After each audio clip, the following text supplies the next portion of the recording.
think in order to truly be passionate about something, you really need to know your why. For a lot of us at Active Duty Passive Income, that why is our families. And that why is some of the dreams and experiences and goals that we have with our families. We want to live a life worth living. We want to live a life worth fighting for.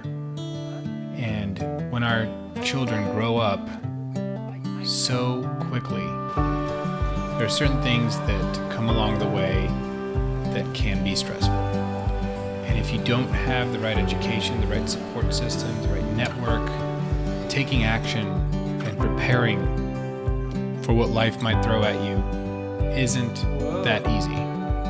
So this video is dedicated to talking about those little guys and gals in our lives that we're preparing for college, if that's what they decide to do.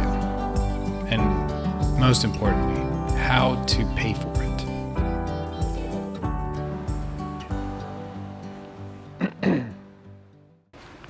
Hey, what's up guys? Mark-Jan Sitch with Active Duty Passive Income. In today's video, we're going to be talking about paying for college with real estate investing.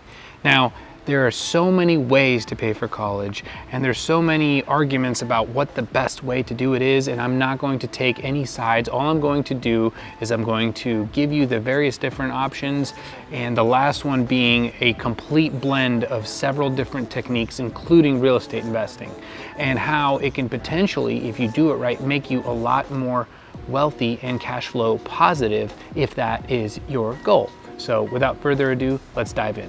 Quick disclaimer, none of this is financial advice. I'm not a financial advisor. I'm just a dude that likes real estate, that likes finances, and that wants to secure his family's future. Active Duty Passive Income is all about financial freedom and wealth building. If that mission resonates with you, go ahead and subscribe if you're on YouTube, or follow us on Facebook. Even a like or comment is hugely impactful on our reach and how much value we can provide to other service members and their families.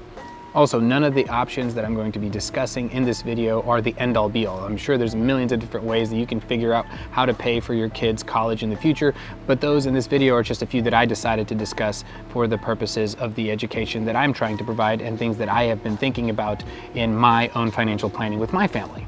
All right, so method number one is obviously debt. There's nothing stopping you from that. That is very easy to do. You can be 17 years old, done with high school, and you can get $100,000 loan to go to college, and nobody's gonna stop you. You don't even need to have a credit score, really. It's crazy. I'm not gonna get into that. The downside to debt is obviously, A, it's money that you're throwing away. You're never gonna see it again. And then on top of that, you're paying to use the money with the interest, which is oftentimes variable interest.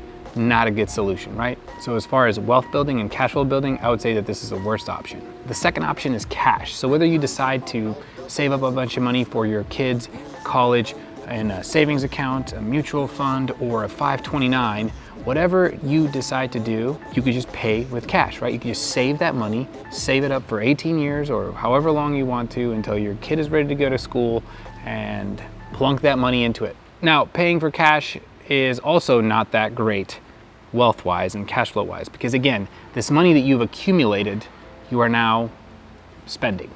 As soon as you spent it, it's gone. You can't touch it anymore. There's the ghost of that money does not exist anymore, and you'll see what I'm talking about later. It is gone.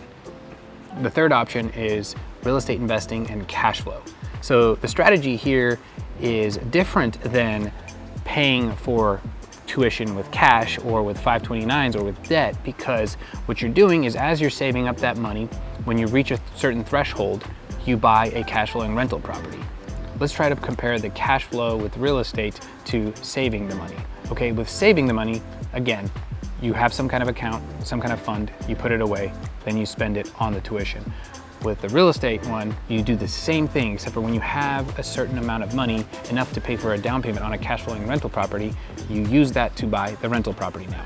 So to make math easy, let's compare $100,000 in both cases. If we get $100,000 to buy real estate with, we can buy 4 rental properties at $25,000 down payments. That'll probably get you about $100,000 rental property because you'll need 20% down plus about 4 or so percent in closing costs.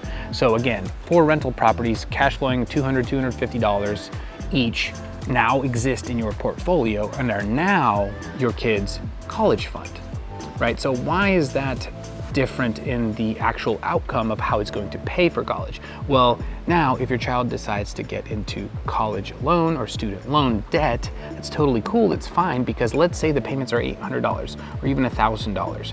You now have 4 rental properties paying for that, taking care of that debt, and it's not affecting your child's livelihood or having to force your child to get extra jobs or whatever it is, and stressing the whole situation for them as they're in their prime trying to learn their upcoming occupation and or specialty. It frees them up to actually be able to do what they need to do, to actually focus on the education and to then focus on getting a fantastic job. And quite honestly, it just allows focus, right? Now, once that debt is paid off, guess what? These rental properties still exist. They're still producing cash flow. So now that money is either for you or your child if you pass those properties on to them. And now they're learning a valuable lesson of the power of cash flow because they realize that their entire student debt was just paid off with these rental properties instead of you throwing that money towards the tuition and it being poof, gone. Now, the last and crazy option here that we can discuss is blending that with whole life insurance. So here is the concept, and it's a little bit difficult to just go through in a quick little video like this, but let me just give you the example again of $100,000. If you were saving up for the 18 years, let's say from the day your kid was born to the day they go to college, those 18 years or so, you were saving up $100,000. But instead of putting it away in a fund, or instead of just putting it in a savings account and then waiting to have enough to get another rental property, you're putting it away into a whole life insurance policy with a high cash value, dividend paying whole life insurance policy, the kind that ADPI Insurance provides for our members. So here's the kicker. When you're saving this money away, you do the same thing that you would if you did it in a savings account or some kind of mutual fund or whatever, except for now you're putting it into a whole life policy. When it reaches the threshold of you being able to buy a rental property, if the cash value, let's say, reaches $25,000 and now you can buy a $100,000 turnkey rental property from, let's say, Bridge Turnkey. Hey Nathan, what's up? Shout out to you. It's awesome because now you're buying this rental property, it's cash flowing. That cash flow is paying off the debt that it just borrowed from your policy. And that policy, the cash, is still growing as if you never pulled anything out. Even though it's borrowed against, and now that your cash flowing rental property is paying it off, that cash value will quickly reach another $25,000 fairly soon. And when it reaches that again, you buy another rental property, boom, rinse and repeat, rinse and repeat. You will probably end up doing this more times than just 4 rental properties in the 18 years. But let's just keep it simple, trying to compare this as apples to apples as possible. And let's say you accumulate 4 rental properties and now you have a whole life insurance policy that has cash value, and you have 4 rental properties producing cash flow and that are worth about $100,000 in equity, assuming the market stays where it was at.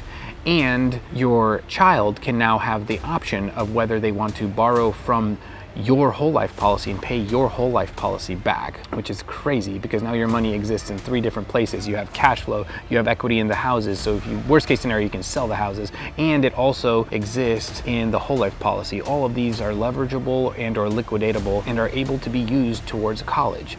Now, the best case scenario, in my opinion, in this situation is that the whole life policy will have enough cash value to where your child can just borrow against that cash value to pay for the tuition. Now, instead of being indebted to a student loan debt, like with some institution or the government or whatever, your child is now indebted to your whole life policy. Basically, the rental properties that you have are now paying that debt off. And again, your child is free to do what it needs to do and focus on education. The crazy thing is here, though, is after those 4 years are up and that debt has been paid off by the rental property cash flow, and the debt, again, I'm talking about is the debt, basically the leverage debt against the cash value in the whole life policies, is now paid off. And now, again, you still have all that cash value available in whole life policy, probably way more than $100,000 at this point, and it's ready for the next child that decides to go to college. And the cash flow from these rental properties is ready to rock and roll and extinguish any debt that comes from any other college expenses or whatever else hits you. That is pretty magical. All right, guys, Mark Yancich is out. See you later.